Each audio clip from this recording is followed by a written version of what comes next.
There's a big and definite push from the government and central bank towards affordable housing in the country. And that push comes simply because the BJP's vision of a Pakka house for all Indians by 2022 cannot be fulfilled without creating enough stock of homes which cost 50 lakh rupees and less. Today on the show, we bring you the views of India's leading policy makers and corporate leaders on whether the first few steps taken by our policy makers are in the right direction, what's still missing and what can be fixed right away to meet the gap of 20 million affordable homes. We've got with us Gagan Shah, Director, National Urban Affairs Institute, here in the Delhi studio. Mr. M. Ramachandran, former Secretary, Ministry of Urban Development. Mr. P.S. Jaykumar, MD, VBHC, joins us from Mumbai. Madhusudan Menon, Chairman, Micro Housing Finance Corporation, MHFC, also from our Mumbai studio, and Chintan Patel, Director, Real Estate Practice, EY, from Mumbai. Gentlemen, thank you very much for coming in. I know there's just so much to discuss when it comes to discussing affordable housing, but I think I would like to start, for our viewers' sake, with each point from the budget and ask for you to analyze the pros and cons, because a lot of buzz, lot of excitement, but where will it all lead to is the big question. So the first one, a sum of rupees 4,000 crore has been allocated to National Housing Bank to increase the flow of cheaper credit for affordable housing. Mr. Ramachandran, you've been there when these dockets are made. What do you think of this 4,000 crore? Just a beginning and a very, very tiny sum still? No, I would think it's a very good beginning. Whether the sum is tiny or not, it depends upon how it is actually consumed by the NHB. I understand for last year, whatever provision was made, that has been fully taken care of. So NHB may be able to do it, but the larger question is, NHB is one entity which would be undertaking this task. Right. The policy would be driven by the Ministry of Urban Development, which now has housing and poverty alleviation also as part of its portfolio. So there will be very many initiatives which the ministry itself will have to take. So I'm left little wondering as to how the coordination between the two would happen, because Housing Bank happens to be anchored in the Ministry of Finance. Right. So there are these ministry terrains, and how Housing Bank is going to work and where are they going to work? What about the prioritization of cities where more work needs to be done? And of course, the larger question would be how those sections of society who figure large in the portfolio of homeless or houseless in the country, the EWS, economically weaker sections, plus the LIG put together, which is something close to 95–96% of the shortage, total shortage of yes. 18.78 million worked out. So how is the focus going to be on these, and what is the facilitative measure which the state would be providing? I mean, it's not only the central government, the states which will also have to provide. How are they going to do this? So there is a whole lot of preparation to be done, and there is a whole lot of work to be done to bring the states also on board. Also about the larger issue of, I suppose, 4,000 gets linked with the Housing for All goal of 2022. Right. So there has to be a certain phasing. We are already in 14, and 14 will get over in no time. In no time, so, right. So there is not much time left. So there is a combination of factors, plus I suppose sometime later you would take up this issue of whether the banks would be able to provide this type of additional amount required in a better position, or the housing finance companies. Okay, fair enough. Gagan Shah, your reaction to 4,000 crores and the big question that he's raised, it's not just the money allocation, but the coordination between Housing Ministry, NHB, Ministry of Finance and the state governments. All of them need to come together for this money to be dispersed in the right manner, isn't it? No, that's absolutely right. In fact, I second what Dr. Ramachandran just said, that this is going to flag one of the key problems which afflicts the urban sector in our country, which is the need for coordination between ministries, between departments. And one of the key ingredients in all of this is land. And land itself is both in short supply, it is encumbered in most places. If you look at the record of only some of the states in terms of the repeal of the Land Ceiling Act, almost every single piece of land is under litigation. Right. So how do you actually free up the land required to build these units?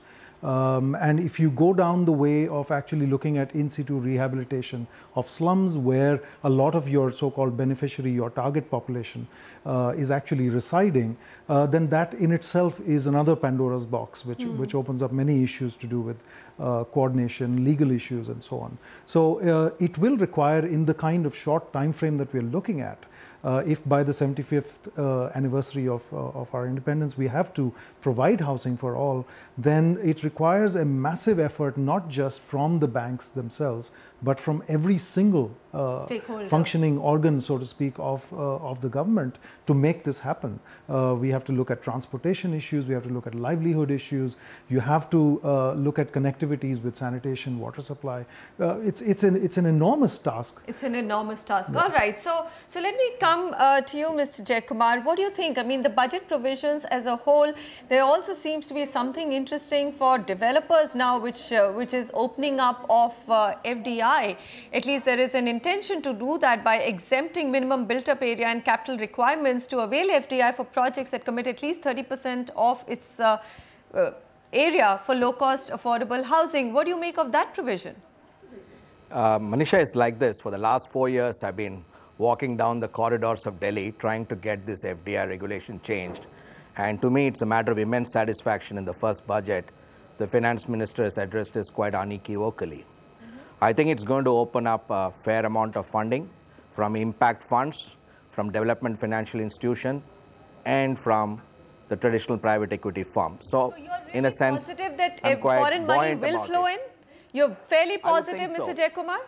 Yes, I would say so, but I wouldn't say the whole thing is built around the change in regulation. There is, as others have mentioned, a lot of things that ought to get done with the ecosystem so that the money, people find the market a little bit more receptive. But given the fact this government has been in place for the last 90 days or so, I think these are good steps. Now, coming down specifically to your comment relating to the 4,000 crores from the National Housing Bank, one must also add 8,000 crores that has been allocated to rural housing, and a lot of locations that are in the peri-urban area technically come under the definition of rural housing. Okay. The moot point to ask is somebody like Madhusedan Menon, hey, are you getting enough refinance because you're fully focused on low-cost housing? Or is this money largely going to fund the upper end of the property? And so if the 12,000 crores is sharply targeted towards institutions that are focused solely on or predominantly on low-cost housing, that will make a difference. All right. So I think the big question to ask Madhusudan is that, with RBI freeing up or making extra provisions for affordable homes and redefining it to 65 lakh value home in big cities and 50 lakh value homes in tier 2 cities, the whole parameter or what really is affordable homes itself has got become debatable, hasn't it? So when we are talking about the National Housing Bank refinancing coming to whether it's financial institutions or banks, where do you think that money should be going? Yeah, there are actually a complex set of issues that we are trying to deal with out here, but the immense capital that is required to even attempt to solve this problem is like a multiple of this 4,000 or 6,000 or 8,000 crores that we were talking about. So if you really look at what happened last year to what's happening this year, so there was 6,000 crores that was allocated to rural housing finance last year, which has gone to 8,000 crores this year, and 4,000 crores that was allocated to urban housing, which has moved into something that's defined as mission for low-cost housing this year. So we are not really clear. The devil is, of course, in the details and in the implementation, of course. But we believe that there is a shortage of homes in practically every segment in this society today. Even the middle class and the upper middle class onwards, there is a shortage of homes. So any capital that flows in towards the creation of new homes should, of course, be encouraged. But the real shortage, the bigger shortage and the bigger challenges remain at the bottom of the pyramid in terms of, how these people are identified, how the credit is evaluated, and how credit flows faster and faster to the lower end of the segments that we are talking about. So, in fact, we believe that, the recent change in the RBI definition of what is low-cost or affordable homes being pushed upwards is actually will encourage banks to finance the higher end than the lower end. And because that is obviously an easier segment to assess and to serve than the lower segment that we are talking about. So the couple of things that I would say could have been done is to at least give a higher priority to the to loans which are less than 10 lakhs or maybe even 15 lakhs, and say that they will have double the impact in terms of your PSL calculations or qualifications. There are various ways that policy can be still nuanced to make sure that the velocity of credit that flows to the bottom is faster. But Madhusudan, I'm going to stay with you. Hasn't, even without RBI changing the priority lending norms and making affordable housing as high as homes up to 65 lakh rupees, the flow of finance for the low income group or EWS segment was never easy, was it? It's got many challenges, Manisha, including the fact of defining who is EWS and really making sure that the limited supply that's created for the EWS actually goes to the EWS. Because as you know, there's a lot of leakage in the limited supply that comes into play. A lot of it is actually I wouldn't say cornered, but at least a lot of it disappears to higher income because let's not say higher income, but at least lower middle class or upper middle class people who also need homes. And there's not enough supply there. So they find a 10 lakh home, 15 lakh home more affordable and they can easily buy it.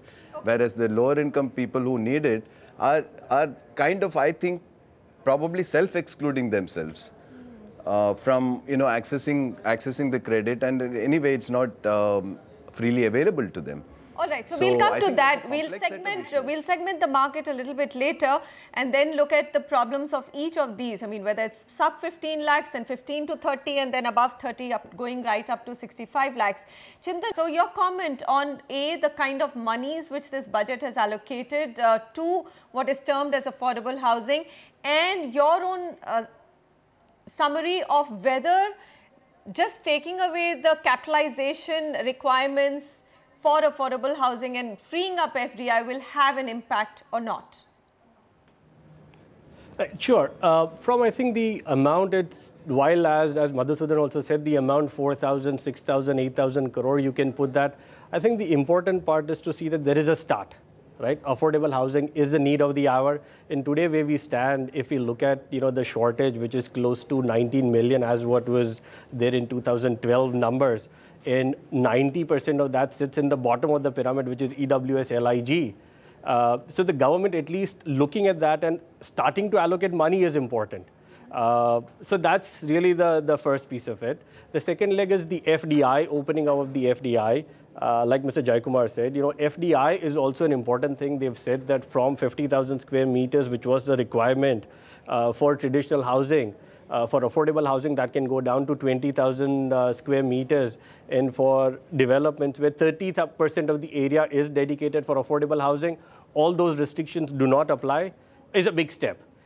Because a lot of the times people want to get into affordable housing, but the restrictions in terms of the area may preclude them from being part of it. Especially, again, the second leg part of it is the slum rehab getting part of CSR.